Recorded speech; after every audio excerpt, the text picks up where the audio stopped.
E a alma é clonada também? Os caras Pois não, mas perguntam- essa pergunta é muito legal. Alma, Olha que o pergunta que é legal. alma? Aliás, eu Então, vou falar um um negócio. clone tem alma, né? Bizarro. Pois é, a grande questão é essa. Quando a gente sai do campo da ciência, a gente vai surgir com perguntas, cara, que são impossíveis de resolver e que vão surgir mais perguntas ainda. Só vai trazer perguntas. É mais razoável a gente pensar o seguinte: quando me perguntam, Alberto, você acredita na alma? Tá, mas se alma é a psique, que vai ser as minhas emoções, minhas sensações, minha consciência, é claro que eu acredito. Tá falando nos choquinhos na tua cabeça. Exatamente. Inclusive, tem uma história muito legal envolvendo isso. Pode falar essa história? Pode, cara. Depois fechou. Cara, eu lembro, né, quando eu tava na televisão, cara, até comentei nos bastidores. Por que eu gosto de estar aqui no Flow, além da presença de vocês? É que uma coisa que tinha me falado várias vezes em programa de televisão é o seguinte. Eu pergunto, quanto tempo que deve ser a minha resposta? Aí responderam o seguinte já. Quanto mais longa a sua resposta, menor a chance dela aparecer no programa. Aí você escolhe. Porra. Aí a gente, cara, começa a criar um Banho hábito. de água fria, assim, não é? Eu não sei se vocês já viram, quando chega gente que vai muito programa de televisão aqui no Flow, as pessoas às vezes podem ter dificuldade de não engatar uma conversa natural, porque elas são tão acostumadas que era o que eu fazia quando eu vou no programa de televisão, é o que eu faço. Porque a gente tem que criar uma estrutura que é a mais curta possível. Mas tem uma história bem legal sobre alma, que é a seguinte. Tinha um cara chamado Arthur Alberts, que nos anos 50 estava com a mulher dele na África. E ele era apaixonado pela música africana. Qual é essa história?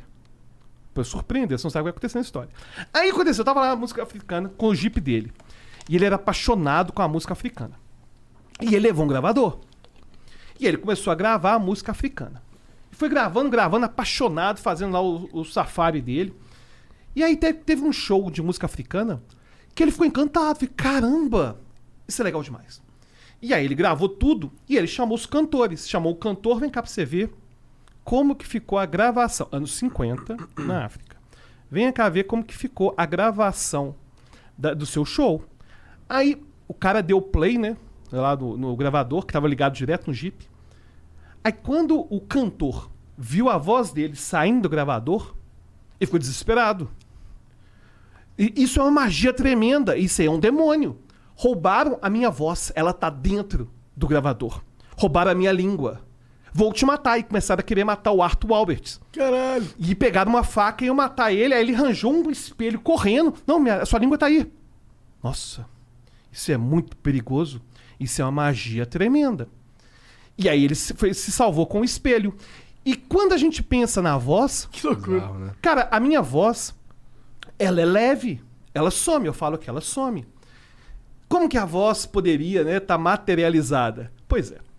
E se a gente tivesse um aparelho altamente especializado, capaz de pegar as alterações que a minha voz faz no ar e medisse isso?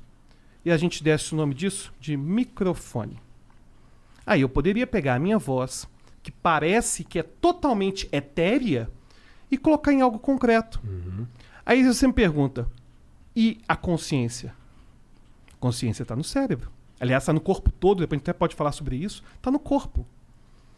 Não, mas só no corpo? É uma magia tremenda, né?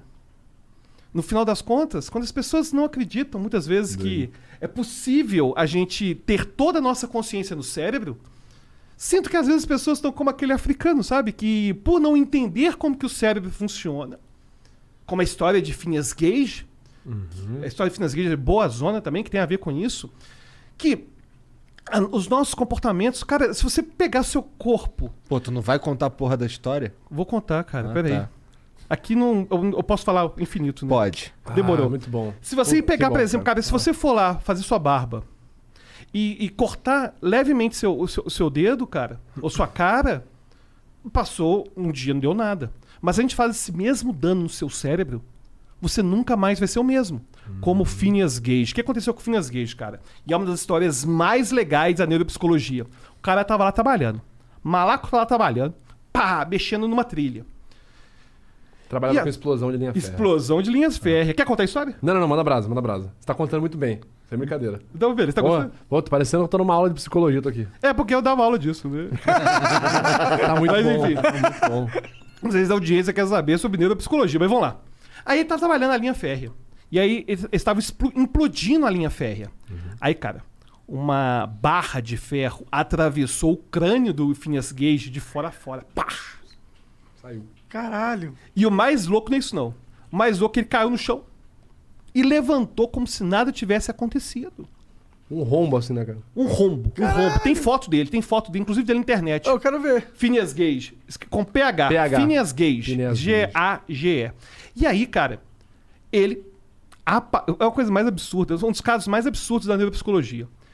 E ele não teve tantos problemas. Esse é o Phineas Gage. Aí, ó, tá vendo? Ele teve o crânio atravessado. E quando você olha o crânio, ele mostra onde que atravessou a lâmina. Atravessou de fora a fora. E ele ficou bem... Ele ficou bem de saúde. Só que Phineas Gage nunca mais foi o mesmo. Ele, que era um cara pacífico, ficou extremamente agressivo, começou a atacar sexualmente as mulheres, começou a urinar em público. Porque Caralho. a barra passou justamente no córtex pré-frontal, que é a região nossa que tem a ver com o nosso pensamento mais complexo e com o autocontrole.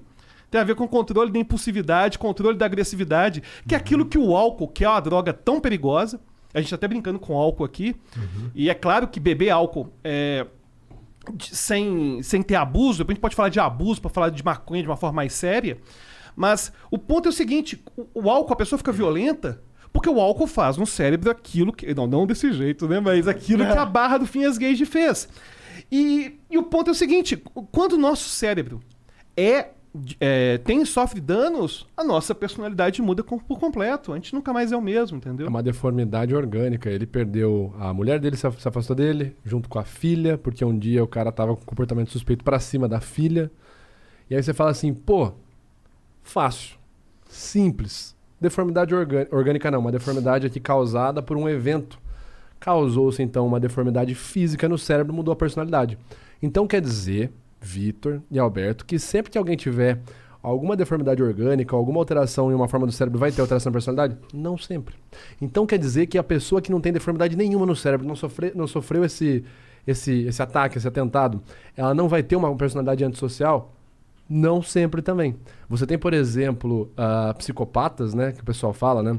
Você tem registros aí de criminosos ditos como portadores do transtorno de personalidade antissocial, que tem realmente amígdalas, né, regiões cerebrais maiores do que o comum, até 17% maiores, segundo ali um documentário da Discovery Channel chamado Brain. Mas você tem psicopatas que têm o cérebro igual o meu e o seu, normal. E aí? Entendeu como o cérebro é... Fudeu, não tem uma receita. Mas tem um caso interessante, que os danos no córtex pré-frontal, eles costumam levar à impulsividade. Tem um caso bem interessante. Engraçado, a gente nem combinou, hein, cara, de contar a história É que a gente é foda, velho. Pô, essa é legal, cara. Mas isso é uma coisa legal. Encaixa muito. Uma coisa legal é o seguinte, uma coisa que eu gosto muito de conversar com o Vitor, é que quando eu faço live com um cara que é da pseudociência, eu sempre fico com ansiedade, cara, que eu fico assim, se esse cara falar merda, eu tô fudido. Só explica o que é pseudociência pra Pseudociência é tudo aquilo que você apresenta como sendo ciência, mas é pegadinha do malandro, não é ciência. Entendeu? Baseado em afirmações que não são cientificamente corretas. Tipo a Terra plana. Aí tem toda uma teoria pseudocientífica. Porque é diferente da fé. Por exemplo, quando veio o Rodrigo Silva, inclusive veio cá. Cara, você vem que eu assisto, né? E eu discordo de quase 90%, mas é muito bom. Eu discordo em relação à ciência, é claro que eu discordo de quase tudo. Mas que ele comenta que, né, que Adão foi feito já velho e, enfim, pra mim, enfim. No momento que ele fala na base da fé dele, não é pseudociência, claro que não. Mas se ele fala, olha, é cientificamente comprovado, não ele, né? Alguém fala fora do campo da religião, é cientificamente comprovado tal coisa e não é? Não, cara, mas aí o negócio é pseudociência. Então, a pseudociência é toda vez que você cria toda uma estrutura para fingir que o negócio é ciência e o negócio não é. E aí tem um caso interessante que foi parecido com o Phineas Gage. Um cara tinha uma enteada de 12 anos, mais ou menos. Isso tá tudo no livro Incógnito, do Eagleman. Quem buscar depois... Não tem nenhum patrocínio, certo? Mas enfim, quem quiser saber de onde vem as histórias, porque a do Arthur Alberts e essa que eu tô contando bem estão lá. O que aconteceu? O cara tinha uma enteada. E ele começou a ter desejo pela enteada. E nunca teve esse tipo de problema. E aí um dia ele quase abusou da enteada. Foi preso. Só que na prisão ele desmaiou. foi levado para o hospital. Ele estava com o tumor na mesma região do Phineas Gage, que foi atravessada. Um tumor do tamanho de uma laranja. Caralho. Aí fez a operação e os desejos dele sumiram. Cara, e aí um depois... tumor do tamanho de uma laranja, tipo, todo Imagina. o córtex pré-frontal, né? Destruído. E o pior foi o seguinte, é que Não tinha nada. depois ele... Depois, quando ele começou a voltar a ter esses desejos, ele falou assim: tem uma voz falando aqui dentro, mas não sou eu, né? Tem até músicas que falam sobre isso. E ele depois começou a sentir que o desejo estava começando, só que ele falou: peraí, deve ser o tumor. Tá voltando. Voltou e o tumor realmente estava voltando. Agora, o fato é que aquilo que o Vitor falou, por mais que a gente tenha várias evidências, pode surgir um cara que aleatoriamente não aconteceu nada disso, entendeu?